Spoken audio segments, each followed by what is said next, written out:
지금 퓨전 머신 익스텐션을 구매를 하게 되면 이제 여기 프로빙 쪽이 추가로 열립니다. 이쪽이. 네, 이쪽이 열리고 그다음에 이제 장비하고 다이렉트 연결, 라이브 연결을 해가지고 보고서 받고 그다음에 출력 결과값 모니터링 하는 거 이쪽에서 연결이 되고요.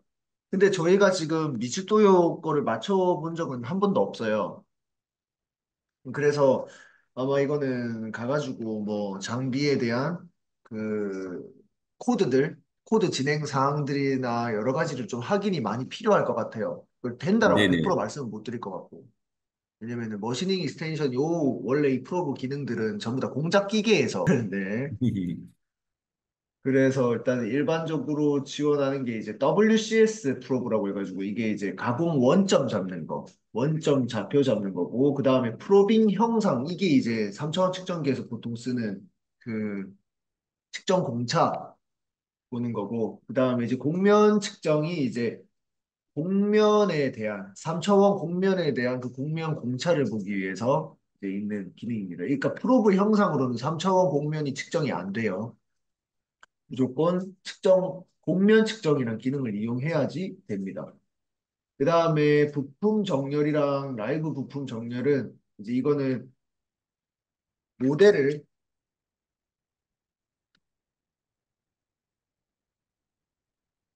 그러니까 우리가 모델을 이렇게 두고 가공을 해야 되는데 장비에서 뭐 모델을 이렇게 뒀다.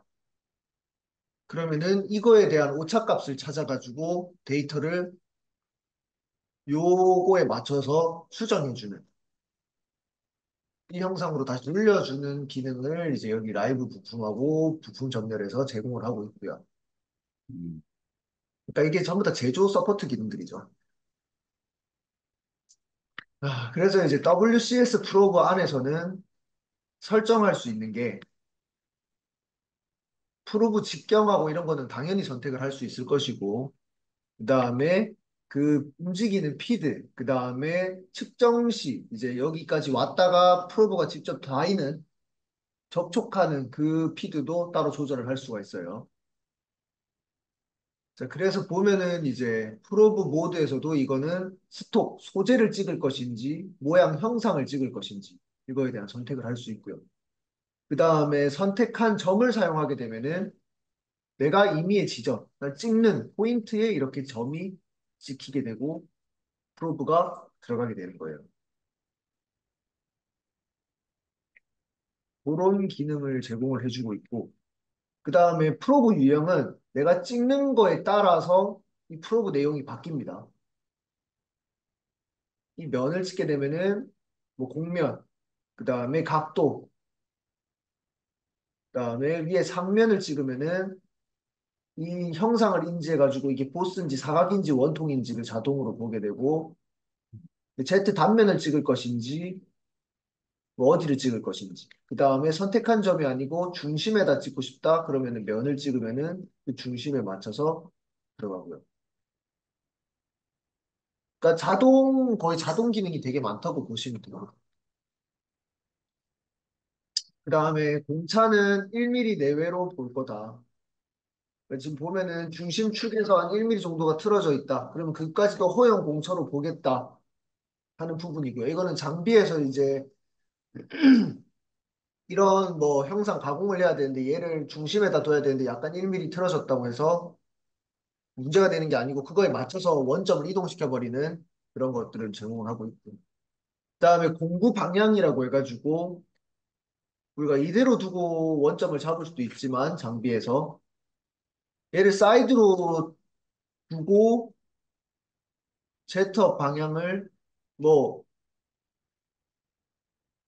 지금 와이어 방향을 제트업으로 돌려놨을 때도 이제 축을 돌려가지고 이렇게 공구 방향을 다시 지정하고 Z 방향이 너는 여기야 이렇게 지정을 하고 프로브를 어디다 찍겠다 하는 것도 대응을 하고 있습니다. 그러니까 축을 마음대로 돌릴 수 있다는 거예요. 음, 또 음. 오축 장비에서 유용하겠죠, 이 기능은. 자, 그 다음에 이제 높이 탭에서는 이제 안전 높이 잠깐만요.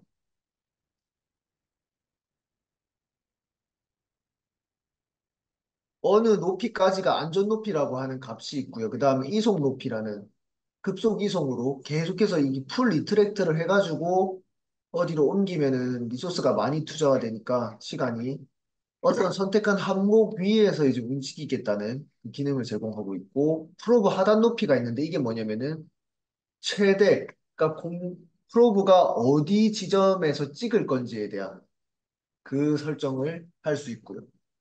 그다음에 작업에서 보면은 뭐 WCS를 몇 번으로 지정하겠다 가공 원점을 그다음에 프린트 결과를 뭐 어떻게 표현하겠다 하는 것들. 근데 이제 이건 원점 찍는 거다 보니까 이 프린트 결과나 이런 거에 대한 설정들이 뭐가 많이 없어요. 네. 그래서 프로브에 대한 기능들은 지금 보시는 것처럼 초록 색깔 선으로 보이는 것들. 이런 형상들은 전부 다 찍을 수 있다라는 거예요. 이런 스타일들. 자, 그 다음에 이제 설명드려야 될 게 프로브 형상. 이게 있는데 이제 이걸 눌러서 들어가 보게 되면은 모든 설정은 다 똑같아요. 아까 WCS랑.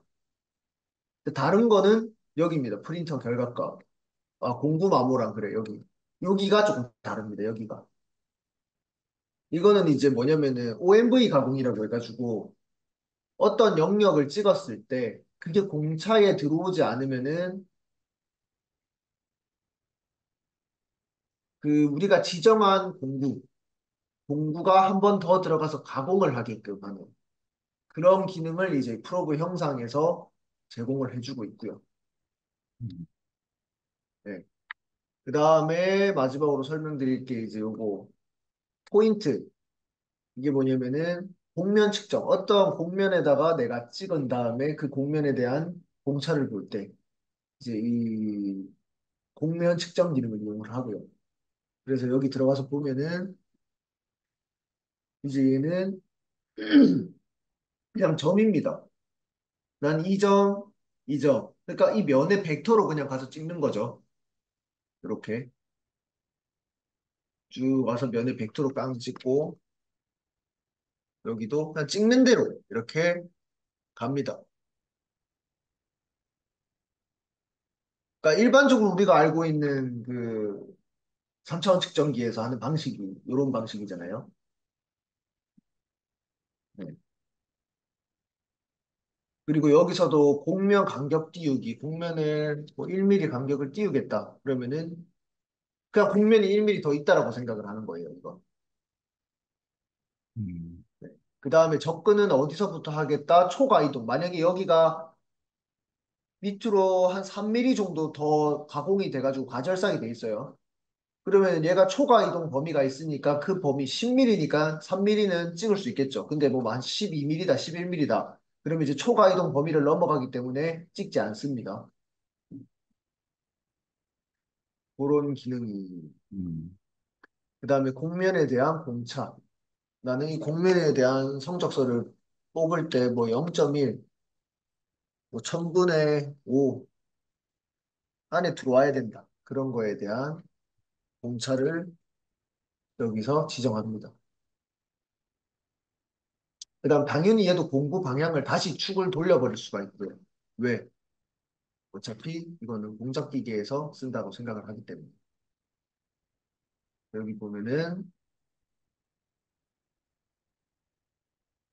축 방향을 이 뷰에 맞춰서 돌려버리겠다. 그러면은 프로브도 이렇게 축 방향대로 틀어져 버리는 이런 것도 가능합니다. 그 다음에 프로빙이 완료가 되고 보면은 리졸트라고 해가지고 결과치 모으는 거 있는데 이거는 이제 원래는 라이브 연결이 돼가지고 피드백을 측정 보고서가 있어서 보고서를 들고 와줘야 되는데 저희가 지금 그런 과정은 할 수가 없고요. 왜냐면 커넥팅 돼 있는 게 없기 때문에. 그래서 지금 샘플로 그때 했던 것들만 이렇게 불러온 겁니다. 3포인트, 3포인트 3 플러스 2. 그래서 얘를 두 번 딱 클릭해서 결과 표시를 보게 되면은 이런 식으로 표시가 됩니다. 어느 위치에 접촉에 뭐에 어쩌고 저쩌고 이제 이런 것들이 뜨고 그다음에 측정 보고서를 뽑으면은 어느 위치에다가 저장을 하겠다. 내 컴퓨터 데스크탑에다가 저장을 하겠다.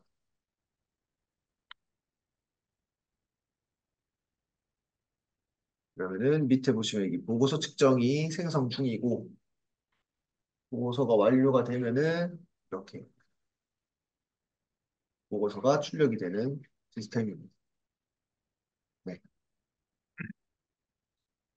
일단은 뭐 프로빙은 여기까지입니다.